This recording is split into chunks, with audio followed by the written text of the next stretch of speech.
Hello guys, welcome to my channel. आज हम पढ़ने लगे हैं लिबरलाइजेशन, जो कि काफ़ी ज़्यादा इंपॉर्टेंट टॉपिक है एक क्लास 12 इकोनॉमिक्स के बोर्ड के लिए। स्टार्ट करते हैं। पहले हमको इस टॉपिक को जानने से पहले इस वर्ड का मतलब जानना पड़ेगा। लिबरलाइजेशन मतलब लिबरलाइज मतलब कि फ्री कर देना किसी चीज़ को एक रिस्ट्रिक्शन से। अब ये मैं बोलना क्या चाहता हूँ, हम थ्योरी के थ्रू समझते हैं। मतलब 1991 से पहले क्या बोला, 1991 से पहले जब एलपीजी नहीं आया था, मतलब कि लिबरलाइजेशन, प्राइवेटाइजेशन, ग्लोबलाइजेशन ये नहीं आए थे, तो उससे पहले भाई बहुत रुकावटें थी बिजनेस के अंदर। कोई बिजनेस को बढ़ा नहीं सकता, कोई बिजनेस के अंदर मतलब लाइसेंस तो मतलब उनको हर एक चीज़ों में लाइसेंस की मतलब उनको हर चीज़ों में लाइसेंस चाहिए होता था सरकार को, कि ये बंदा बिजनेस खोल रहा है तो इसको लाइसेंस, मतलब इसको लाइसेंस चाहिए ही चाहिए, चाहे वो छोटा बिजनेस खोले चाहे वो बड़ा बिजनेस खोले।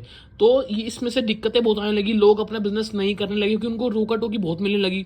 अब आप भी कोई बिजनेस करना चाहोगे लेकिन सरकार उसको इतना रोकेगी, इतना टोकेगी, तो आपका मन करेगा करने का? बताओ। मतलब रेट ऑफ टैक्सेस हाई कर देगी, ठीक है, बार बार अड़ंगियां देगी तुम्हारे बिजनेस के अंदर करने में, तुमको एक्सपोर्ट इम्पोर्ट करने के प्रोसीजर के अंदर तुमको दिक्कतें देगी, तो तुम्हारा मन करेगा बिजनेस करने का? नहीं ना। तो सेम टू सेम लिबरलाइजेशन के अंदर भी इसको आने से पहले यही चीजें हुआ करती थी।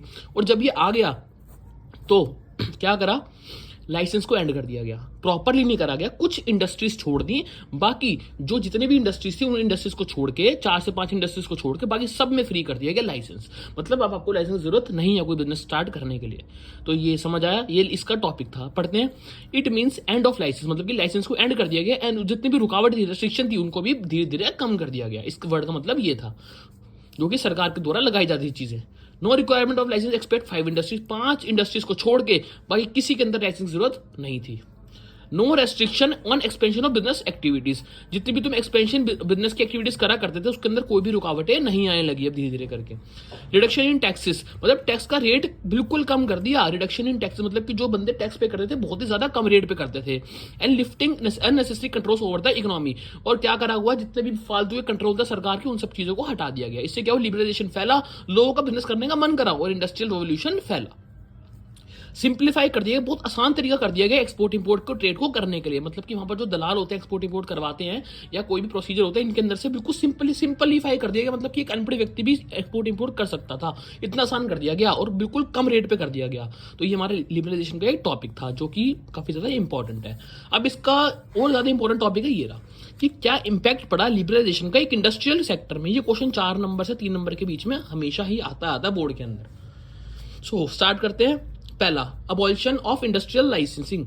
इसका मतलब क्या होता है कि इंडस्ट्रियल लाइसेंस को प्रॉपरली खत्म कर देना। अबॉलिशन का मतलब होता है खत्म कर देना। किस चीज को खत्म कर दिया? लाइसेंस को खत्म कर दिया पूरा। मतलब कुछ इंडस्ट्रीज छोड़ दी और बाकी इंडस्ट्रीज के अंदर लाइसेंस खत्म कर दिया। The new industrial policy abolish the system of industrial licence. जो न्यू इंडस्ट्रियल पॉलिसी है, जैसे कि एलपीजी आई, लिबरलाइजेशन, प्राइवेटाइजेशन, ग्लोबलाइजेशन, इसने क्या करा है, मतलब इसने तो कुछ नहीं करा, लिबरलाइजेशन ने बहुत कुछ करा कि इंडस्ट्रियल लाइसेंस को खत्म कर दिया गया for most of the industries, काफी ज्यादा इंडस्ट्रीज के अंदर। अंडर दिस पॉलिसी, इस पॉलिसी के अंदर no licence are required for setting up new industries और एक्सपेंशन ऑफ एग्जिस्टिंग यूनिट्स। मतलब कि जो अपना नया काम खोलते थे उनको लाइसेंस की जरूरत नहीं थी, और ना ही अपना कोई व्यक्ति को अगर अपना काम को बढ़ाना है, पुराने काम एक्सिस्टिंग मतलब पुराने काम को अगर एक्सपैंड भी करना है तब भी लाइसेंस की जरूरत नहीं थी। To begin with industry require licence through amendment to the policy the list was reduce to 5। मतलब कि काफी ज्यादा, मतलब 17 इंडस्ट्रीज को, मतलब ये मान के चलो, कहने का मतलब ये है कि पहले के जमाने के अंदर 1991 से पहले जब एलपीजी आया था तो लाइसेंस होना बहुत मेन कंपल्स था, मतलब कि लेना ही लेना है। लेकिन अब वो चीजें क्या कर दी, इन 5 इंडस्ट्रीज, मतलब 5 इंडस्ट्रीज के एग्जाम्पल है, उनको छोड़ के बाकी सबको, किसी को भी लाइसेंस जरूरत नहीं है। वो 5 इंडस्ट्रीज में से कुछ 2 से 3 मेरे पास हैं, जैसे कि शराब की फैक्ट्री, इनको लाइसेंस चाहिए था, इनको तो बहुत जरूरी था। क्यों? ये अपनी शराब में मिलावट करते थे, अगर इनको लाइसेंस नहीं देंगे तो मतलब इनके लिए अगर कंपल्सरी नहीं करेंगे तो अपनी शराब में मिलावट करेंगे और लोगों को जान का खतरा हो सकता है। सिगरेट, तंबाकू, सिगरेट, ये सब चीजों के अंदर भी लाइसेंस की जरूरत बहुत है, और जो कि अभी तक है। डिफेंस इक्विपमेंट, जो कि फौजी के अंदर आर्मी गुड्स होते हैं, आर्मी, ये सब चीजें। और एक और हो गया केमिकल फैक्ट्री। अब जितने भी केमिकल फैक्ट्री से चीजें बनती है, केमिकल जितने भी इक्विपमेंट्स हमारे पास, उसके अंदर लाइसेंस बहुत जरूरी है। वो तो हमारे पूरे, मतलब मान लो ओवरऑल वर्ल्ड में सारा का सारा माल जाता है उससे, तो केमिकल फैक्ट्री को तो लाइसेंस की जरूरत बहुत थी। और अभी भी ये 5 से 4 इंडस्ट्रीज है जिनको लाइसेंस की जरूरत है, बाकी किसी को जरूरी नहीं है। अब दूसरा पढ़ते, दूसरा इंपैक्ट क्या पड़ा इंडस्ट्रीज के ऊपर, ये रहा। Decrease role of public sector, जितना भी सरकार का रोल था उसको कम कर दिया गया। कैसे कर दिया गया? पहले सरकार ने बोला मैं 17 इंडस्ट्रीज को संभालूंगी, बट धीरे धीरे करके उनको सिर्फ 3 इंडस्ट्रीज का रोल दे दिया, क्योंकि उनसे संभला नहीं, क्योंकि सरकार का काम तो सिर्फ ज्यादातर सोशल वेलफेयर करना होता है। तो उन्होंने क्या करा, अपना सारा का सारा काम प्राइवेट को संभाल के दे दिया, और उनके हाथ में सिर्फ 3 इंडस्ट्रीज रही। कौन कौन सी रही? डिफेंस इक्विपमेंट, एटॉमिक जनरेशन और रेलवे ट्रांसपोर्ट। इन 3 इंडस्ट्रीज का हाथ सिर्फ सरकार के ऊपर था, प्राइवेट इसको हाथ भी नहीं लगा सकती थी। अभी के समय में भी ये था हमारा दूसरा रोल। मतलब इसके अंदर मतलब एडवांटेज था एक तरीके, मतलब दूसरा इंपैक्ट था कि पब्लिक सेक्टर का रोल जो थे बहुत ज्यादा कम हो गया इन 3 इंडस्ट्रीज। पहले 17 में था, अभी इन 3 में रह गया बस, और बाकी जितनी बच गई इंडस्ट्री सारा प्राइवेट सेक्टर के हाथ में रह गया। दूसरा, freedom to import of capital goods. अब हमको पहले के जमाने में 1991 से पहले हम इम्पोर्ट करना बहुत मुश्किल हुआ करता था भाई, इतना ज्यादा टैक्स लेते थे वो लोग, इतना ज्यादा रुकावटें थी, टोका टाकी बहुत थी। वो धीरे धीरे कम मतलब बिल्कुल ही रिड्यूस कर दिया गया, फ्रीडम मिल गई हमको इम्पोर्ट एक्सपोर्ट करने में।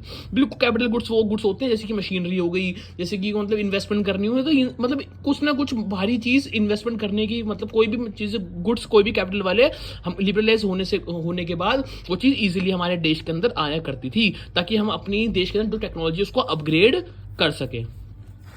तीसरा, D reservation under small scale industry. ये बड़ा इंपॉर्टेंट पॉइंट है, ये सुन लो। इसमें क्या बोला गया है, पहले स्मॉल स्केल इंडस्ट्रीज को सरकार ने बोल रखा था कि कुछ गुड्स आप ही बनाओगे, बड़ी इंडस्ट्री नहीं बनाएगी, बट बाद में सरकार ने उसको डी रिजर्व कर दिया, 1 करोड़ लिमिट भी कर दी। इसका मतलब ये है कि स्मॉल स्केल इंडस्ट्रीज के अंदर क्या हुआ था, पहले सरकार ने उनको बोला था कि आपको मतलब एक तरीके से आप गुड्स बनाओ। स्मॉल स्केल इंडस्ट्रीज पहले के जमाने में जब 1991 से पहले मतलब 1900 का समय में क्या था, इसकी लिमिट 5 लाख थी, ठीक है।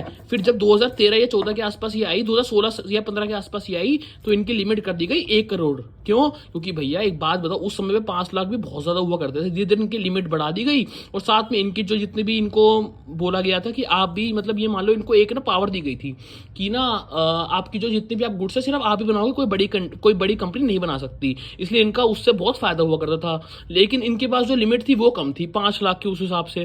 तो धीरे धीरे लिमिट बढ़ाई गई, जिस कारण से इनको पास वेराइटीज आई और इन्होंने अपना काम थोड़ा सा एक्सपैंड कर दिया।